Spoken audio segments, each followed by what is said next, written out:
Hey folks, Kevin with EA Home Design. Welcome to another master bathroom that we remodeled recently, and I'm going to give you a quick tour on this. It's a beautiful bathroom. The shower originally was here and the toilet room was over there, which we kind of swapped them. We moved the toilet here and put a pocket door. We built a little room for it and made it much easier to access and use. Before was a big swing door coming towards the middle of the bathroom. We moved the shower here because we could have a bigger shower space, bigger shower area, and a frameless custom shower glass door. We have a handheld, a wall shower head, and we have a rain shower coming from the ceiling for multi-purpose use, whichever you like to use.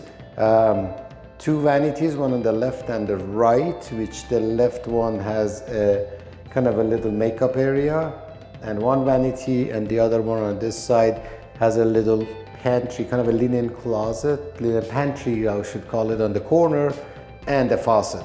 And of course here was a built-in, decked-in tub, which we removed all of that and installed a freestanding tub and a freestanding faucet, which is a top filler at the end of it. And we totally made this room to become a great bathroom that you never want to leave. Okay, thank you all for watching. If you have any questions, comments, let us know. You can watch these videos on Instagram, our website, and our YouTube channel.